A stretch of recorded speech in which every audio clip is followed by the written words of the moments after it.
പ്രിയ ദൈവതിരുനാമത്തിന് മഹത്വം ഉണ്ടാവട്ടെ.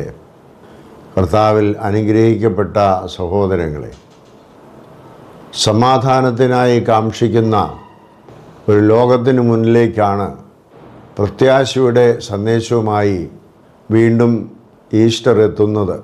യുദ്ധം എവിടെയോ നടക്കുന്ന ഒന്ന് എന്ന് കരുതിയവർ പോലും ഇന്ന് പ്രതിസന്ധികളാൽ ഭാരപ്പെടുന്നു എന്നുള്ളതാണ് സത്യം. ഏറ്റവും കൂടുതൽ ഇത് ബാധിച്ചിരിക്കുന്നത് പ്രവാസി മേഖലയാണ്.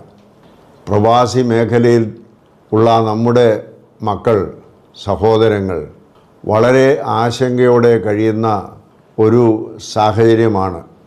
ക്രിസ്തു ലോകത്തിന് നൽകിയതായ സമാധാനത്തിൻ്റെ വാഹകരായി പ്രവർത്തിക്കുന്നവർ സംഹാരദൂതരായി പ്രവർത്തിക്കുന്നതാണ് ഇന്നത്തെ വിരോധാഭാസം. അതുകൊണ്ട് ക്രിസ്തീയ സമാധാനത്തിൻ്റെ വാഹകരായി ഈ ലോകം മുഴുവൻ മാറാൻ നമുക്ക് പ്രാർത്ഥിക്കാം.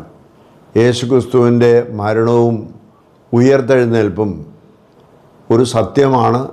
ആ സത്യം നമ്മെ പഠിപ്പിക്കുന്നത് ലോകത്തിന് മുഴുവനും സമാധാനവും സന്തോഷവും ഉണ്ടാവണമെന്നുള്ളതാണ്.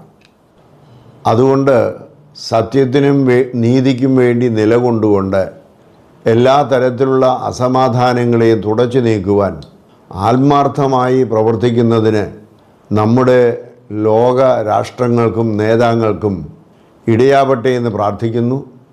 യേശുക്രിസ്തുവിൻ്റെ ഉയർത്തെഴുന്നേൽപ്പ് അവരുടെ ഹൃദയങ്ങളിൽ സമാധാനത്തിൻ്റെ ആത്മാവിൻ്റെ ഒരു ഉയർത്തെഴുന്നേൽപ്പായി തീരുവാൻ ഇടയാകട്ടെ എന്ന് നാം പ്രാർത്ഥിക്കുന്നു.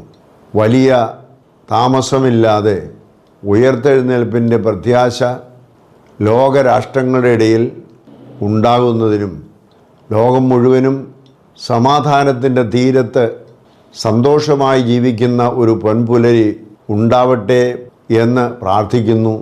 എല്ലാവർക്കും ഹൃദയംഗമായ ആശംസകൾ നേരുന്നു.